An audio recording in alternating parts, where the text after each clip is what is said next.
Estreia do Grêmio com vitória na Sul-Americana, 2-1 para cima do Sportivo Luquenho. E eu vou comentar sobre essa partida aqui nesse vídeo.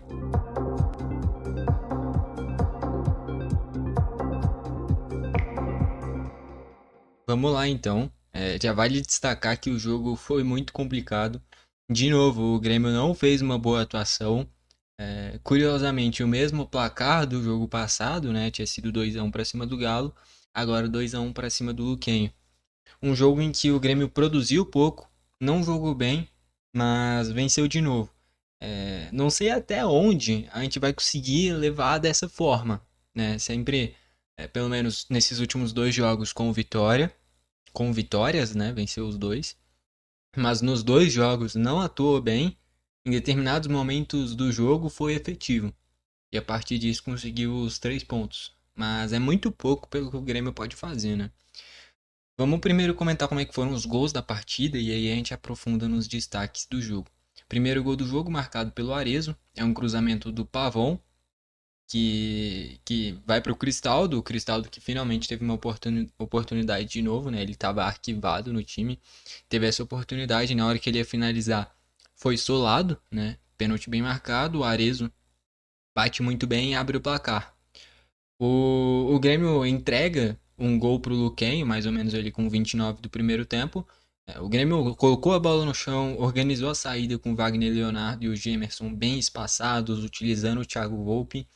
Só que na hora que a bola vai pro Gemerson, vem a marcação do atacante que estava fechando a linha de passe, do zagueiro e do goleiro, e vem também a marcação do lateral direito do Grêmio, né? Então o cara que estava no João Pedro subiu para ir no Gemerson também. O Gemerson apavorado, quando viu que tinha dois caras vindo marcar ele, chutou para fora. Ali o ideal era o Gemerson voltar e tocar pro Thiago Volpe e continuar com a posse de bola.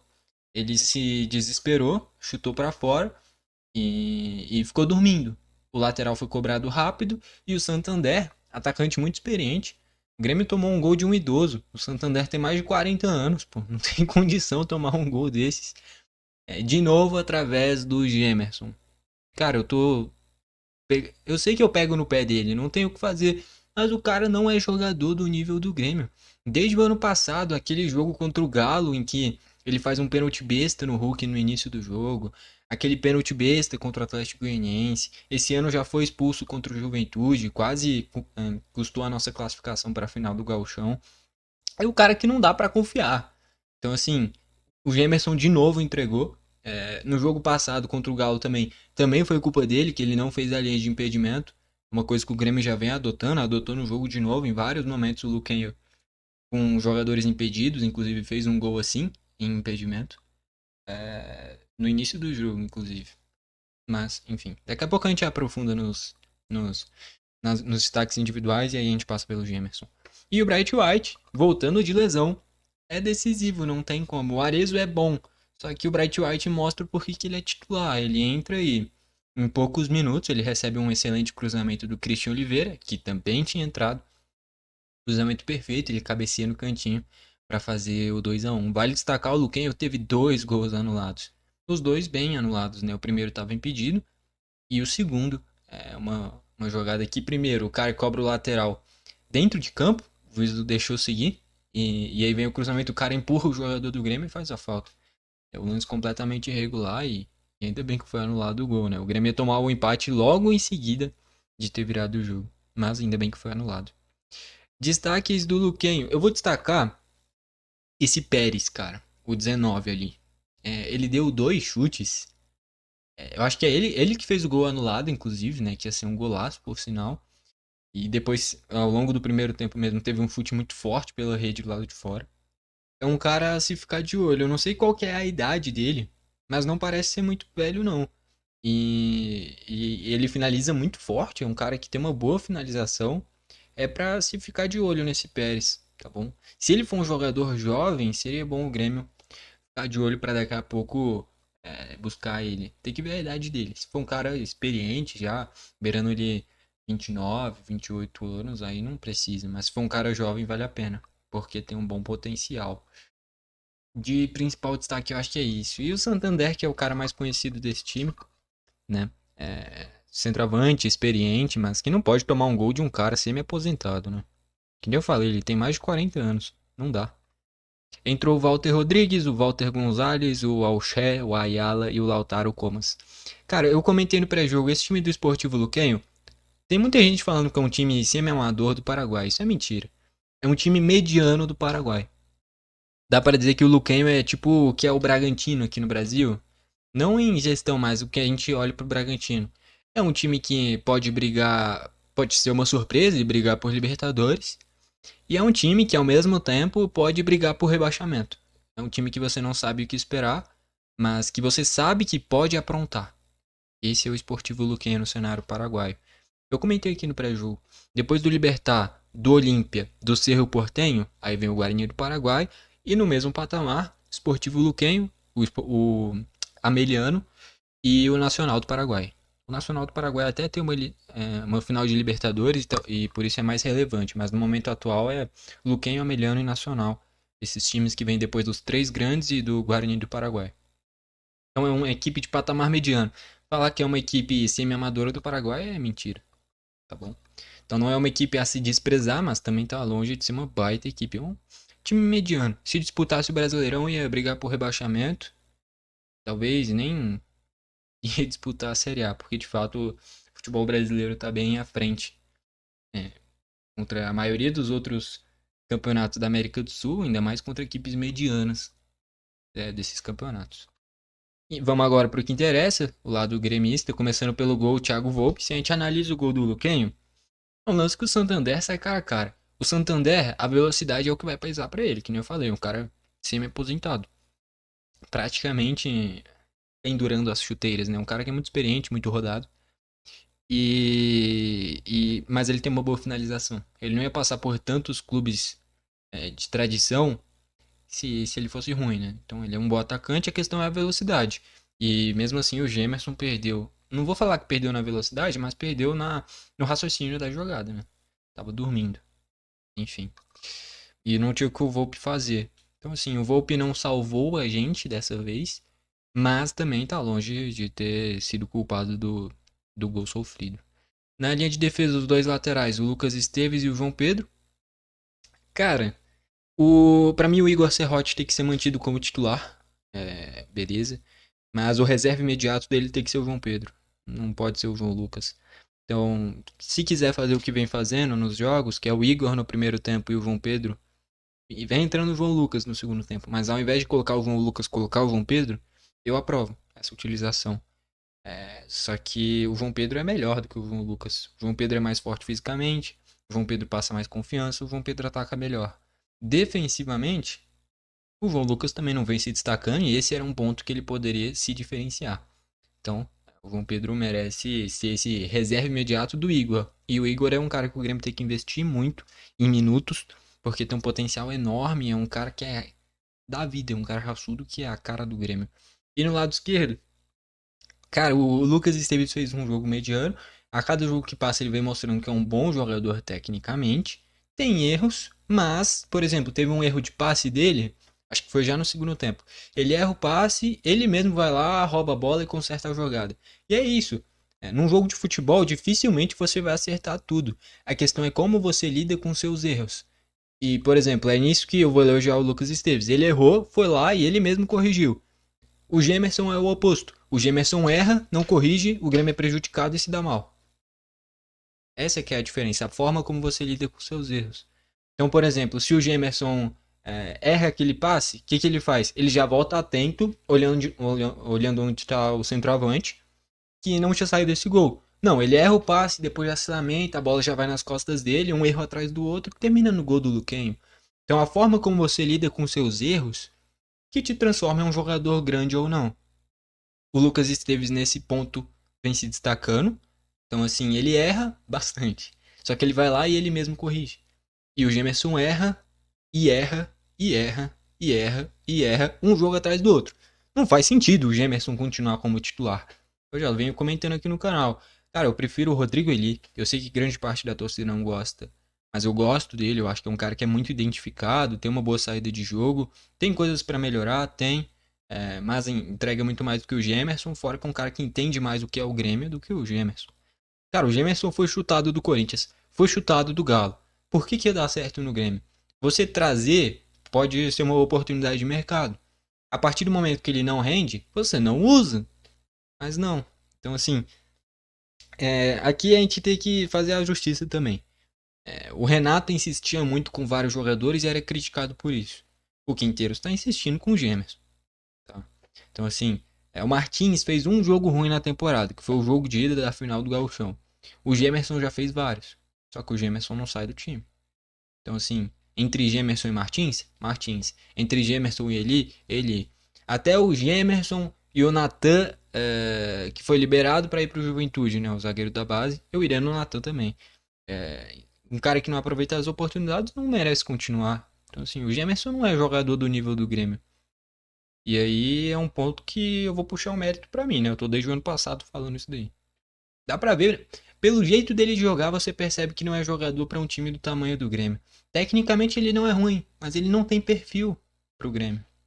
Já o Wagner Leonardo, bem de novo. É um cara que se impõe na bola aérea, é um cara que se impõe na parte física, é um cara que tem uma boa saída de jogo.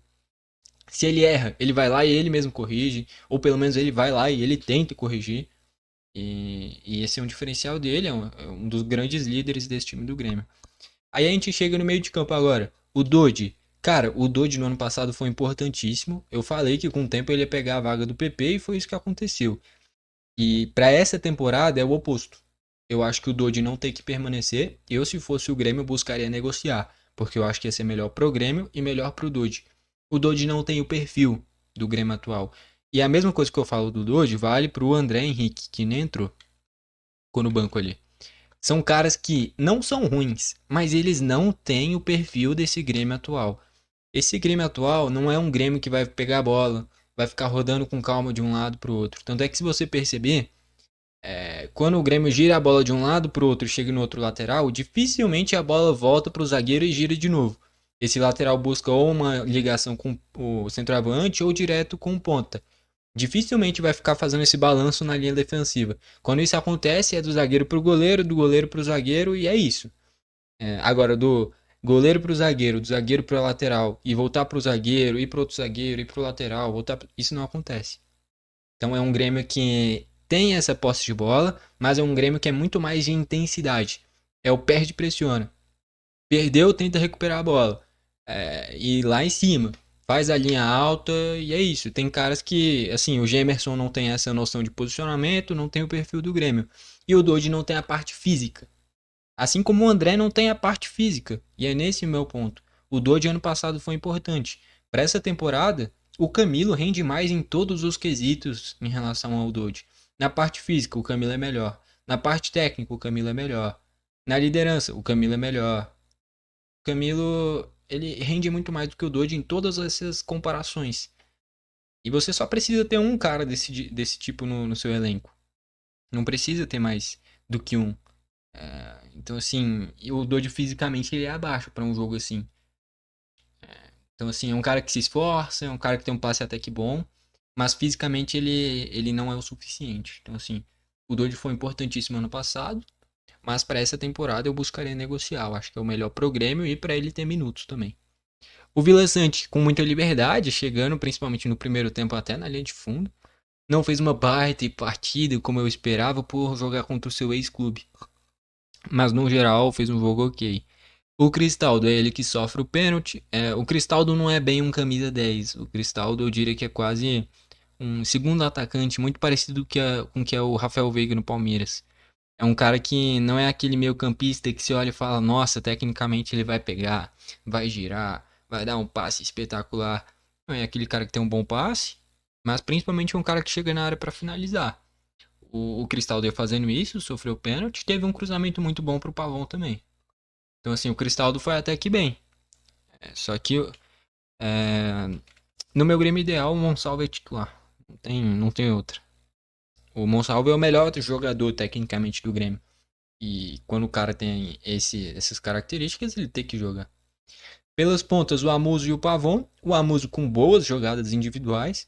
Faltou finalizar mais. Tá bom? Boas jogadas individuais, mas quando abrir um espacinho tem que finalizar mesmo. E ele vem fazendo isso, mas cada vez fazer isso mais. O Amuso já se tornou uma peça importantíssima do Grêmio. Pelo lado direito, o Pavon. Cara, o Pavon, ele é. Eu sei que, tipo assim, ele erra muito. Tá bom? Ele erra muito, muito, muito, muito mesmo. Tecnicamente, principalmente. O Pavon é um cara que é muito raçudo. Tem essas características parecidas com o Christian Oliveira. A questão é que o Christian Oliveira tem uma tomada de decisão melhor. E olha que ele é mais novo, né? Então, assim, muitos erros de passe. Quando é pra chutar, ele cruza. Quando é pra cruzar, ele chuta. Então, assim, o Pavão é um cara esforçado. O Pavão é a cara do Grêmio. Só que é uma decisão ruim atrás da outra, entende? Então, assim, a tomada de decisão do Pavão é o que pesa. Porque, por exemplo, o pênalti surge de um cruzamento dele. Ele infiltrou bem na área em vários momentos. Mas na hora de ganhar um 10, ele erra o chute. Ele erra o passe. Então, assim, nessa tomada de decisão, nessa parte técnica, no famoso acabamento, o Pavão vem errando muito e é por isso que a torcida pega tanto no pé dele. A grande questão pra mim que faz com que eu critique muito mais o Gemerson do que o Pavon, que são os dois caras que, do jogo pelo menos, com certeza vão ser os mais visados pela torcida, é que assim, o Pavon ele erra, mas ele pega a bola, ele tenta de novo, e ele vai de novo e ele não se esconde. Pode ser que ele erre tudo, mas ele vai tentar uma bola atrás da outra. O Gemerson é o cara que vai errar, vai sumir do jogo, vai errar de novo e não, nada vai mudar. E vai continuar assim um jogo atrás do outro. Então, assim, o Pavon tem que melhorar essa parte técnica, tomada de decisão. Se chegar uma boa proposta, tem que negociar. O Cristaldo é a mesma coisa, o Dodge é a mesma coisa. São caras que não são ruins, mas não são fundamentais hoje para o Grêmio. E se chegasse uma proposta boa para qualquer um desses três, desse meio para frente do lado direito, teria que negociar, na minha visão. Tá bom? Não gerar a tomada de decisão do Pavão, que é o que pesa. E mais à frente, o Arezzo teve um chute ruim dele, que ele recebeu um grande passe do Pavão. O Pavão, como eu falei, são muitos acertos e muitos erros também. O Pavão é aquele extremo. Extremo não necessariamente de ponta, mas extremo de jogadas mesmo. De tipo, ele vai fazer algo incrível e vai fazer algo horroroso em questão de 10 minutos. Esse é o Pavão. E ele deu um passe espetacular pro Arezzo e ali o Arezzo poderia ter feito coisa melhor, né? Saiu praticamente cara a cara e chutou muito para fora ainda no primeiro tempo. Mas bateu o pênalti muito bem, é um cara que vem aproveitando as oportunidades, né? Fez gol no jogo passado também. Eu acho que poderia ser testado em determinados momentos. O Grêmio sem um meia de criação e utilizando Arezzo e Bright White juntos, dependendo do adversário. Por exemplo, daqui a algumas rodadas, eu acho que já é a próxima, inclusive. O Grêmio vai jogar em casa na Sul-Americana contra o Atlético Grau do Peru. Esse é o jogo mais fácil do grupo, pro Grêmio, na teoria pelo menos. E aí é um jogo bom para você ir com Arezzo e Bright White, pode até tirar um dos pontas, né? E ir com o Monsalve de um lado, e aí o Amuso ou o Christian Oliveira do outro. Mas seria interessante, porque o Grêmio tem hoje dois grandes centroavantes. Só que aí é uma carência quando não tiver os dois, justamente que é o André. E o André, que nem eu falei, na parte física ele fica devendo muito. Ele não tem o físico de um centroavante e ele não tem a velocidade de um ponta. Fica quase que inutilizável. Enfim, entraram o Edenilson, logo depois que ele entrou, o Grêmio fez gol. Ele entrou como um segundo volante dessa vez, né? E o Monsalve, mais à frente. Não, o Monsalve nem entrou, né? Coitado. Outro que tá arquivado, né? Quem foi que entrou mesmo? O Edenilson entrou de segundo volante. O Cristaldo foi mantido naquela hora, né? O Cristaldo saiu depois pra entrada do Camilo. Enfim, o Edenilson entrou de segundo volante a princípio, e aí sim, depois que o Grêmio vira o jogo, ele vai pra uma linha mais avançada. O Camilo entrou no lugar do Cristaldo, que nem eu falei. O Edenilson tinha entrado no lugar do Dude. O Camilo não fez muita coisa, né? Jogou pouco tempo. O Aravena voltando a pegar ritmo, ele pode sim ser uma boa opção pro Grêmio, tá bom? É um cara que tem muitos erros, é a mesma coisa do Pavão, tá bom? Só que o Aravena jogou pouco na temporada, né? Ele tava machucado. Então, assim, eu acho que pode ser um cara importante pro Grêmio ainda. O Bright White, um monstro, decidiu o jogo. E o Christian Oliveira com, que nem eu falei, o acabamento, a parte técnica, essa tomada de decisão, cruzamento perfeito na cabeça do Bright White para virar o jogo. Então a diferença do Christian Oliveira pro Pavon é esse acabamento e essa tomada de decisão. E olha que o Christian Oliveira é mais novo, né? E mesmo assim ele tem isso mais aprimorado. Estatísticas agora, 8 chutes do Luquenho, sendo 3 a gol, né? Então teve duas defesas do Volpe, fora os dois gols anulados. O Grêmio teve 10 chutes, sendo 5 a gol. Posse de bola, o Grêmio teve mais. Faltas, 13 do Luquinho tendo 3 amarelos. 17 do Grêmio tendo 2 amarelos. Aqui é uma coisa que muita gente vai criticar, mas eu vou elogiar. O Grêmio bate. O Grêmio bate pra caramba. Bate, bate, bate, bate. Jogo passado, beirou 20 faltas. Aqui, de novo. O Grêmio bate muito. Tá bom? Então, assim, caraca, olha que ridículo. Isso daqui é horrível. 59% de aproveitamento nos passes do Luquenho. É um aproveitamento horrível. Praticamente a cada 2 passes eles erravam um. É um aproveitamento muito ruim, cara. E o do Grêmio 75, basicamente a cada 4 o Grêmio errava um, né? Então, de fato, é uma precisão de passe bem ruim. Mostra que, de fato, é uma equipe sem muita qualidade, esse Esportivo Luquenho. Mas nisso que eu falei, o Grêmio bate mesmo, cara. Se precisar, mata contra-ataque, isso é bom. Isso é bom, mostra que é uma equipe competitiva. Pode jogar bem, pode jogar mal. Mas quando precisar, vai parar a jogada. E é isso que tem que ser. Tá perfeito, é isso mesmo. Tomou 2 amarelos. E aí a gente vê, né? O Grêmio fez 17, o Luquinho fez 13, e mesmo assim o Grêmio tomou menos amarelos. São faltas inteligentes. Que não são faltas para cartão, mas são faltas que picotam o jogo e não deixou o adversário crescer. Escanteios, o Luquinho teve só 1 e o Grêmio teve 5. Com esse resultado, a gente fica na segunda colocação, com 3 pontinhos. E o primeiro colocado é o Godoy Cruz. Quanto que ficou esse jogo do Godoy? Vamos ver aqui. 2 a 0 lá no Peru. O Graal veio para passear nesse grupo mesmo. Porque esse seria um dos jogos para fazer a diferença pro Graal, né? Contra o Godoy e contra o Luquinho em casa, eles teriam que vencer para sonhar em chegar até alguma chance de passar, né? Acho que o Graal já na primeira rodada já pode dar adeus, tá bom? E é o próximo adversário do Grêmio. Esse jogo do Grêmio contra o Graal é jogo pra golear, tá? Mais uma coisa, aliás, já vamos aí pra reta final do vídeo. Uma coisa que eu queria pontuar é que o futebol do Grêmio tem que melhorar, tá bom? Não tem como, o nível de fato tá bem baixo. É uma ideia de jogo que eu acho muito interessante. O Grêmio, em relação ao ano passado, em quesito intensidade, melhorou um absurdo. Teve uma evolução monstruosa em quesito intensidade. Só que o futebol apresentado pelo Grêmio é ruim. É ruim.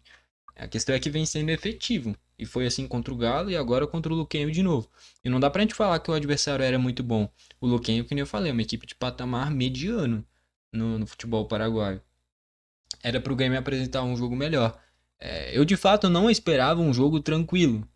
Eu achava que de fato o Luquinho ia dar trabalho, como foi. Só que o futebol do Grêmio de fato é abaixo. Não é que o Luquinho jogou muito. É porque de fato o Grêmio não conseguiu se impor. O Grêmio teve mais a bola, teve mais chutes, teve mais escanteios, tudo isso é verdade. Só que o jogo não é só estatísticas. A gente vendo, dá pra ver que o Grêmio pode render mais. Tem jogadores muito melhores do que o Luquinho, só que tem coisas que tem que melhorar. Primeira coisa, tem que ter um zagueiro de verdade por esse lado direito. O Gemerson não dá. Todo jogo ele faz alguma besteira. Não dá, cara. Ele não é jogador do nível do Grêmio. Ah, mas ele jogou no Mônaco. Ah, mas ele jogou no Atlético. Jogou no Corinthians. Justamente, se ele fosse bom, ele ainda tava lá. Entendeu? Então, assim, ele não aproveitou as oportunidades. Não tem o que fazer. Ele já teve várias. E é um jogo atrás do outro fazendo besteira. Então, assim, não é zagueiro pro nível do Grêmio. Ou dá oportunidade pro Eli, pro Martins, ou contrata outro zagueiro. Mas o Gemerson não pode mais vestir a camisa do Grêmio.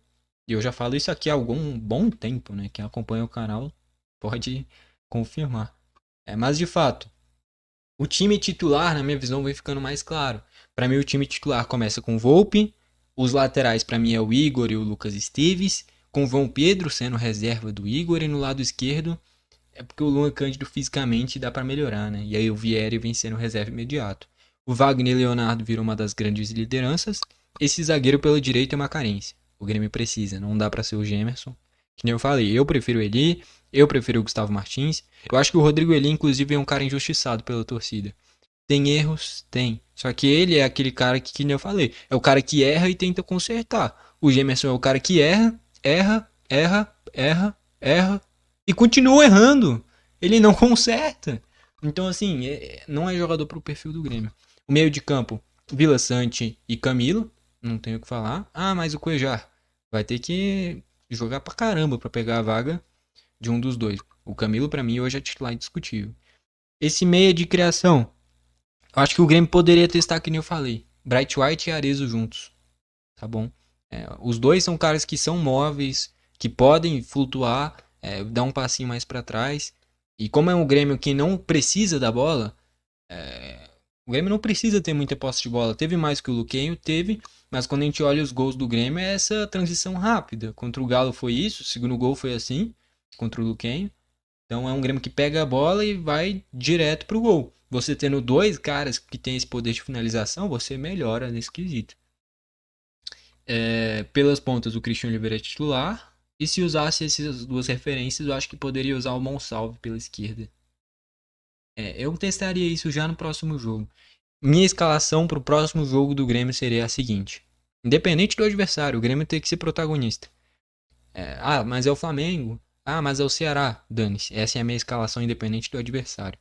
Thiago Volpe, Igor, Rodrigo Eli, Wagner Leonardo, Lucas Esteves, Camilo e Vila Sante, Monsalve mais aberto pela esquerda e vindo para o meio, dando esse corredor para o Lucas Esteves, Christian Oliveira pela direita. Mais à frente, Bright White e Arezzo, um dando um passinho mais para trás, o outro indo mais para frente, fazendo essa troca de posição. Esse seria o meu Grêmio já para o próximo jogo. E eu acho que seria uma boa testar essa escalação.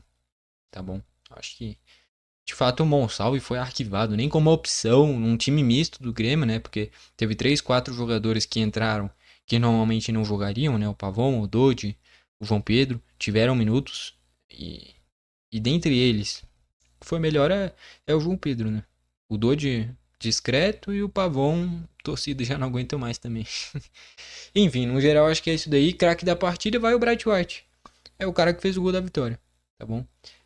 Gostou do vídeo, deixa o like. Não gostou, deixa o dislike. Não se esquece de se inscrever e ativar o sininho para o YouTube te mandar os vídeos novos. Valeu e falou!